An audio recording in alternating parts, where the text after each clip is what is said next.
Assalamualaikum warahmatullahi wabarakatuh. Shalom, Om Swastiastu, Namo Buddhaya, dan salam kebajikan.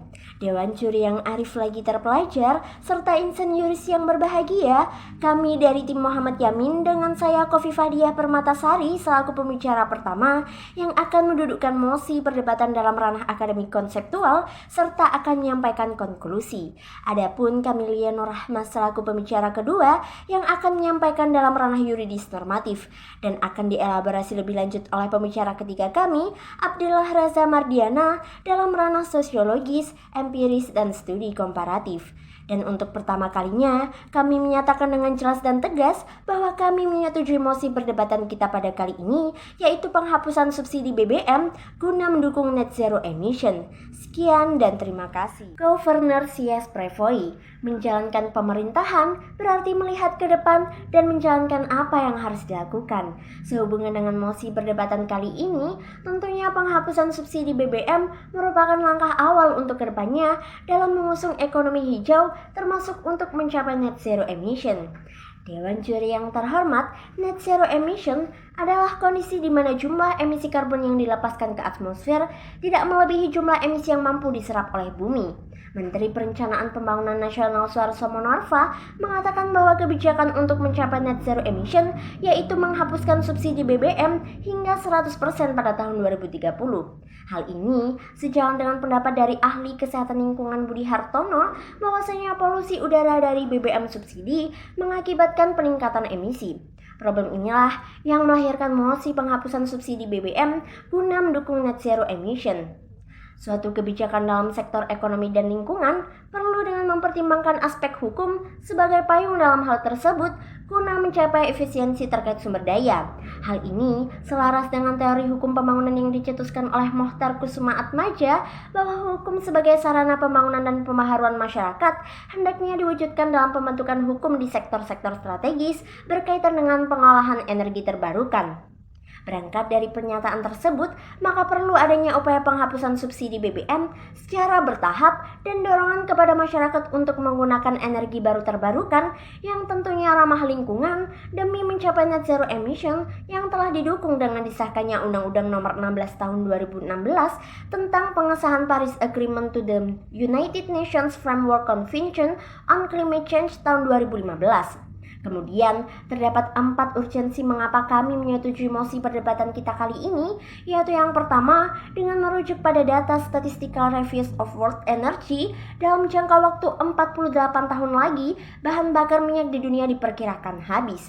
Kedua, Indonesia berada pada keadaan darurat energi di mana sudah tidak menjadi penghasil minyak yang bersifat surplus. Ketiga, Menteri Energi dan Sumber Daya Mineral Arifin Tasrif menyatakan bahwa Indonesia berkomitmen untuk mengurangi emisi gas rumah kaca sebesar 29% pada tahun 2030 dengan upaya sendiri atau 41% dengan dukungan internasional.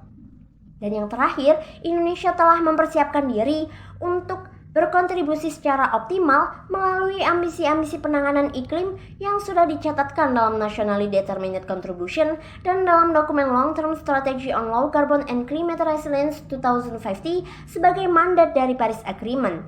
Atas dasar inilah Dewan Juri yang terhormat, kami secara tegas menyepakati mosi kita kali ini. Sekian dan terima kasih. James E. Anderson dalam bukunya Public Policy Making menyatakan policy is a purposive course of action followed by an actor or set of actors in dealing with a problem or matter of concern. Artinya Dewan Juri, suatu kebijakan dalam sebuah sistem harus dapat memecahkan permasalahan yang sedang terjadi. Dalam hal ini, penghapusan subsidi BBM merupakan kebijakan yang tepat sebab dapat mengatasi permasalahan ekonomi bangsa dan kondisi lingkungan di dunia. Shalom, Om Swastiastu, Namo Buddhaya, dan salam kebajikan. Dewan Juri yang terhormat, saya akan melanjutkan bangunan argumentasi yang telah dibangun dengan sangat baik oleh pembicara pertama dan akan saya kupas dalam ranah yuridis normatif. Sebagaimana telah didudukkan oleh pembicara pertama bahwa kami menyetujui dengan adanya penghapusan subsidi BBM secara bertahap. Dewan Juri, apa yang dijelaskan oleh James E. Anderson sejalan dengan geronong bangsa Indonesia dalam sila kelima Pancasila, yaitu keadilan sosial bagi seluruh rakyat Indonesia. Dalam hal ini, pembentukan hukum harus mempertimbangkan keadilan guna terselesaikannya permasalahan yang ada, di mana dari awal adanya subsidi BBM sudahlah tidak efektif dan mengakibatkan menipisnya emisi bumi. Mari kita amati bersama ketidakefektifan yang kami maksud karena pada praktiknya subsidi BBM tidak tepat sasaran, sehingga hal ini mengakibatkan permasalahan ekonomi bangsa. Padahal Dewan Juri dalam alinea keempat pembukaan Undang-Undang 1945 menyatakan bahwa salah satu tujuan negara adalah untuk melindungi segenap bangsa Indonesia dan seluruh tumpah darah Indonesia. Pun tertuang dalam pasal 28H ayat 1 Undang-Undang 1945 yang termaktub dalam Undang-Undang Nomor 32 Tahun 2009 bahwa masyarakat berhak untuk mendapatkan lingkungan yang sehat. Buktinya, fakta yang terjadi di masyarakat, subsidi BBM tidak tepat sasaran berdasar pada data Kementerian Keuangan Republik Indonesia, di mana lebih dari 70% subsidi dinikmati oleh masyarakat mampu. Sehingga hal ini tidak selaras dengan pasal 7 ayat 4 Undang-Undang Nomor 22 Tahun 2011 tentang APBN tahun anggaran 2012, bahwasannya subsidi BBM yang dikeluarkan pemerintah ini harus dapat dialokasikan secara tepat sasaran. Sehingga hal ini bukan hanya menggelayuti APBN negara, tapi juga akan menimbulkan permasalahan lainnya, seperti permasalahan ekonomi dan lingkungan. Hal ini pun selaras dengan teori etika lingkungan antroposentrisme, bahwa ketika manusia mengeksploitasi alam semesta tanpa memikirkan lingkungan, maka lingkungan tersebut akan hancur. Dengan disahkannya Undang-Undang Nomor 16 Tahun 2016 tentang pengesahan Paris Agreement to the United Nations Framework Convention on Climate Change tahun 2015 yang merupakan komitmen Indonesia untuk menekan pencemaran lingkungan dan pemanasan global. Untuk mendukung komitmen tersebut, Indonesia baru-baru ini mendeklarasikan target penurunan emisi dalam dokumen Nationally Determined Contribution. Indonesia menaikkan target pengurangan emisi menjadi 31,89% di tahun 2030 dengan target dukungan internasional sebesar 43,20%. Kemudian Dewan Juri penghapusan subsidi BBM secara bertahap agar tercapai hingga 100% perlu adanya regulasi yang tepat sebagai payung hukum terkait subsidi BBM. Dan mari kita telah bersama dengan dua prinsip utama dalam Paris Agreement. Pertama, kepastian hukum. Dengan disahkannya Paris Agreement akan memberikan hukum mengikat untuk diterapkan semua negara berpihak yang bertujuan untuk mencapai net zero emission. Hal ini pun selaras dengan teori hukum yang dicetuskan oleh Gustav Reichenbach, seorang ahli dan filsuf hukum Jerman, bahwa hukum harus dimuat dalam peraturan secara pasti yang dipertegas dengan adanya pasal 1 ayat 3 Undang-Undang 1945 bahwa Indonesia adalah negara hukum. Kedua, clarity, transparency, and understanding. Hal ini sejalan dengan kebijakan rencana pembangunan berkelanjutan dalam Sustainable Development Goals atau SDGs tahun 2030 yang digagas bersama dalam agenda PBB 2015 dan tertuang dalam Peraturan Presiden Nomor 59 Tahun 2017 bahwa telah adanya kejelasan dan transparansi yang dilakukan oleh pemerintah Indonesia untuk mempersiapkan tujuan pembangunan berkelanjutan Indonesia melalui Menteri Perencanaan Pembangunan Nasional. Sehingga solusi yang kami tawarkan berdasar atas teori etika lingkungan dalam penerapan biosentris dan ekosentrisnya, di mana masyarakat dan lingkungan memiliki keterkaitan dan harus dilindungi. Sehingga perlu adanya realisasi dari agenda konferensi of Parties COP ke-26, di mana Menteri SDM menyampaikan harus adanya bantuan transisi EWT yang optimal, dan salah satunya dengan pemanfaatan carbon capture and storage pun guna tersampainya long-term strategy for low carbon and climate resiliency, yang diawali dengan penerbitan dan implementasi RUU EBT tahun 2021 hingga pada puncaknya di 2060 yakni penghentian PLTU dan akan didominasi oleh energi pembangkit surya, hidro, dan angin. Maka dari itu Dewan Juri yang terhormat, dengan mempertimbangkan berbagai aspek serta solusi yang kami tawarkan, kami dengan jelas dan tegas menyatakan bahwa kami menyetujui mosi perdebatan kali ini. Sekian dan terima kasih. McLevin pernah mengatakan, negara yang paling tidak bahagia adalah negara yang takut akan perubahan. Sehubungan dengan mosi perdebatan pada kali ini, Indonesia perlu mengganti subsidi BBM dengan pemanfaatan energi baru terbarukan demi kepentingan ekonomi dan lingkungan. Shalom, Om Swastiastu, Namo Buddhaya, dan salam kebajikan. Dewan Juri yang arif lagi terpelajar, serta para pemerhati hukum yang budiman. Posisi kesepakatan kami dalam mosi perdebatan kali ini telah disampaikan oleh pembicara pertama dan kedua tim kami, yang mana sejatinya kami mendukung penghapusan subsidi BBM secara bertahap ini. Kemudian akan saya elaborasi dalam ranah sosiologis empiris dan studi komparatif, masih dengan teguh pendirian kami untuk tetap menyatakan secara tegas dan jelas bahwa kami menyepakati mosi perdebatan kali ini. Dewan Juri yang terhormat, berangkat dari banyaknya penggunaan intensitas energi sehingga perlu adanya penurunan secara signifikan. Menurut Menteri Perencanaan Pembangunan Nasional Suharso Monoarfa, yaitu sampai tingkat efisiensi energi rata-rata berada di kisaran 6% hingga 6,5% per tahun. Penghapusan subsidi BBM dapat dilakukan dengan 4 tahap metode long-term pricing policy. Tahap pertama yaitu subsidi Z-Price, di mana subsidi BBM diturunkan hingga 20%. Tahap yang kedua yaitu zero subsidi. Tahap ini harga jual BBM merefleksikan biaya produksinya, yang berarti tidak ada lagi subsidi dari pemerintah. Tahap yang ketiga yaitu economic price. Harga BBM yang dihasilkan kilang di Indonesia relatif tidak berbeda dengan harga BBM di kilang perdagangan di dunia. Tahap yang keempat yaitu economic price and tax, di mana harga BBM di mulut kilang menyamai harga pasar internasional dan ditambah dengan pajak BBM serta adanya penggunaan instrumen pajak yang tergantung pada proses legislasi.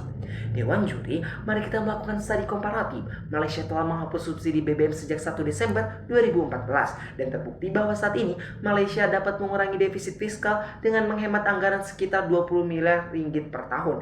Dan begitu pula di India sudah menghapus subsidi BBM secara bertahap sejak 18 Oktober 2014 untuk mengurangi defisit fiskal sebesar 22 miliar US dollar. Ketika kami menyepakati mosi perdebatan kali ini, tentu bukan tanpa alasan dan solusi, di mana solusi yang kami tawarkan dapat dianalisis dengan teori economics analysis of law yang dicetuskan oleh Richard R. Posner, bahwa berperannya hukum harus dilihat dari 3 aspek. Pertama, nilai, yaitu adanya konsep ekonomi hijau atau rendah karbon sebagai salah satu tujuan utama dalam transformasi ekonomi. Pencapaian net zero emission dapat meningkatkan income per kapita hingga 2,5 kali lipat lebih tinggi, serta dapat memberikan PDB per tahun hingga 2% lebih tinggi dari skenario business as usual pada rentang waktu 2021 hingga 2070, serta menurunkan emisi gas rumah kaca melalui strategi pembangunan rendah karbon. Yang kedua yaitu kegunaan, yaitu mendorong pengaplikasian transportasi umum ramah lingkungan di setiap daerah, sehingga perlu peningkatan fasilitas dan infrastrukturnya. Contohnya, menurut Menteri Perhubungan Budi Karya Sumadi, penggunaan kendaraan listrik yang menggunakan bahan bakar dari biomasa. Yang ketiga yaitu efisiensi. Dewan Juri yang terhormat, penghapusan subsidi BBM ini dapat digantikan dengan EBT, di mana EBT ini lebih efisien daripada subsidi BBM. Bahkan dari segi ekonomi pun EBT lebih hemat daripada subsidi BBM, karena berdasarkan data Kementerian Keuangan, dana anggaran APBN untuk saat ini yaitu menghabiskan sekitar 502 triliun. Berdasarkan Statistical Reserve of Energy, dalam kurun waktu 48 tahun lagi bahan bakar minyak dunia diperkirakan habis. Maka sebagai antisipasi dan solusi yang tepat, Indonesia harus mengembangkan pengolahan dan pengaplikasian EBT.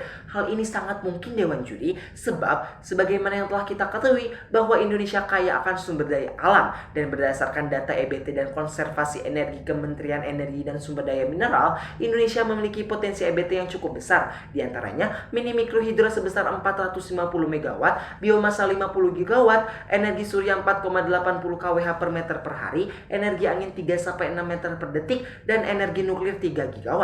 Dan contohnya saja terdapat 4 pembangkit EBT yang digunakan dalam kehidupan sehari-hari masyarakat di Provinsi Papua dan Papua Barat, yaitu pikohidro, tabung listrik, biomasa, serta tenaga surya. Pun dalam hal ini, pengembangan EBT seperti produk biomasa dapat dilakukan untuk mengganti subsidi BBM yang dihapus. Maka dari itu Dewan Juri yang terhormat, dengan mempertimbangkan berbagai aspek dan solusi yang kami tawarkan, kami kembali dengan tegas menyatakan bahwa kami menyepakati mosi perdebatan kali ini. Sekian dan terima kasih.